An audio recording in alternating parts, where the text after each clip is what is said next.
Good evening, I'm Shane Jones. First of all, due to technical difficulties, we are unable to provide you with any video extracts tonight. Coconut vendors in Warrens have been ordered to cease operations. The orders came this morning as part of a sensitization effort by the Ministry of Health, along with the Sanitation Service Authority and the Barbados Police Force. There's an appeal tonight from the Sanitation Services Authority as it tries to ensure the funeral procession for former Governor General Sir Clifford Husbands follows a clean route.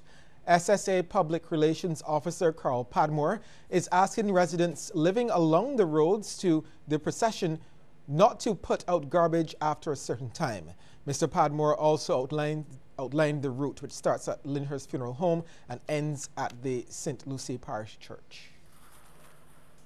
Former Prime Minister Owen Arthur thinks Barbados should make the most of its high technological ranking, and he's encouraging the Barbados Investment and Development Corporation to take the lead on this. He was speaking on day 2 of the BIDC-sponsored Innovate Barbados at the Lloyd Erskine Sandyford Center.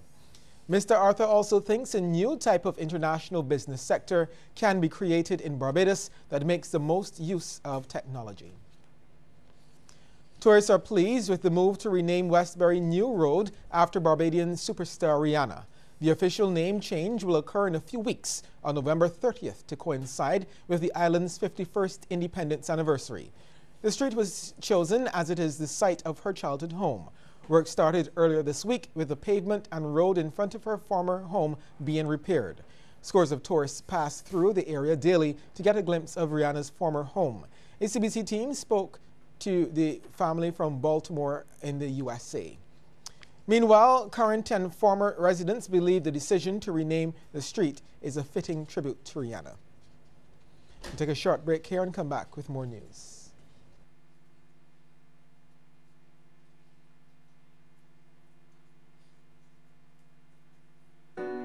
This thing in your hand, always in your hand. We looked at how you use it and said, what can we do with that? You can top up, check your account balance, pay your credit card bill, all from your smartphone. Yeah, it's way cooler when you have banking that thinks of you. It starts with you, Scotiabank.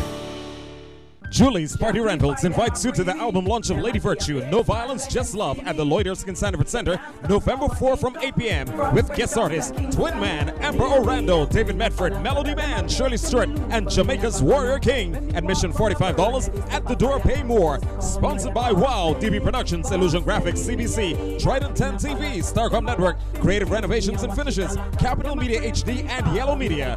Tickets at Ticket Pile Online, Sweet Little Things, People's Mall, and Julie's Party Rentals. There's a door price of a trip to St. Lucia.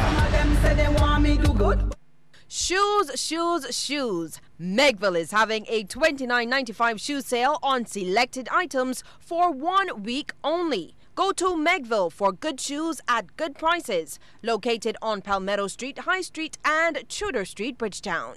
Help support the restoration efforts for the hundreds of thousands affected by catastrophic hurricanes. Donate to the Red Cross Hurricane Relief account at any branch of the following: CIBC First Caribbean, account number 10011633436. First Citizens, 500-900-00588. RBC Royal Bank, 210-05073. And Republic Bank, 01804-153-1001. Monies raised will be sent to the International Red Cross for its restoration work for affected persons. Appeal closes 30th November 2017. Persons wishing to post checks should make these out to Red Cross Hurricane Relief Appeal account and post to Barbados Red Cross Society, P.O. Box 300, Bridgetown, or hand deliver to the Red Cross Warrens headquarters. The Barbados Red Cross and commercial banks, on behalf of the victims of catastrophic hurricanes, thank all persons and businesses for their contributions.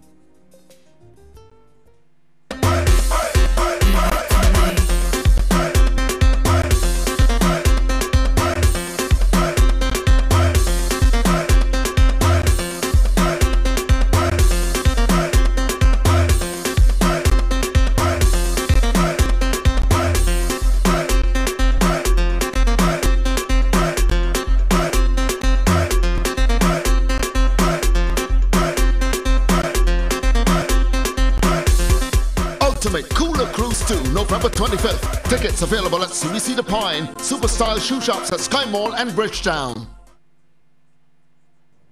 One of the delegates in the Miss World pageant has fulfilled another part of her obligation to the organization. Janae Padmore, who has worked extensively with patients at the psychiatric hospital since 2012, has decided to use that as her platform for the pageant required Beauty with a Purpose project. She created an initiative called Move Up, which means making opportunities viable for everyone. Ms. Padmore says it's important to recognize that people at every level of society can be affected by mental health issues. Government's decision to apply the National Social Responsibility Levy on charities and their donations is being described as a retrograde step. Founder of the Aaron and Christina Foundation, Aaron Trust, says its annual tablet computer donations have been affected as the levy has made it more expensive to acquire the devices this year. He was speaking as the foundation donated 78 tablets to 4 St. Lucie primary schools. Well, if the levy remains in place, Mr. Trust says it will be more challenging to provide the devices next year. Criticism from the disabled community has motivated the Department of Emergency Management to be more inclusive in executing its mandate. DEM Director Kerry Hines says it was in 2016 that the Barbados Council for the Disabled voiced some concerns. It felt that a specific group within the disabled community was being left out of the DEM's response to Tropical Storm Matthew. Determined to do better, the department has sponsored a sign language course for first responders. The program is entitled All Hands on Deck, and all the participants receive certificates at the end. It caters to personnel from the Barbados Fire Service, Barbados Defense Force and Coast Guard, the Royal Barbados Police Force, representatives from district emergency organizations, and DEM staff. Sign language instructor Bonnie Leonce says the course is about more than teaching first responders to communicate with the hearing impaired. She says it's also about inclusion and access for that community. After the break, we'll take a look at stories making headlines across the region. Diamond Dazzler, it's time to play. Diamond Dazzler, the new instant $250,000 scratch game from the Barbados Lottery. Available at select lottery outlets. Upgrade to Digicell's Quick Pick Bundles. Save big on data. Get data and get unlimited WhatsApp messaging and Digicel Talk. Pick a 1-day bundle, a 7-day bundle, or for the best value, a 30-day bundle. Save money every single day. Pick the bundle that's right for you. Go to My Digicel app or dial *246 to buy a Quick Pick bundle today. Digicel. Community Files.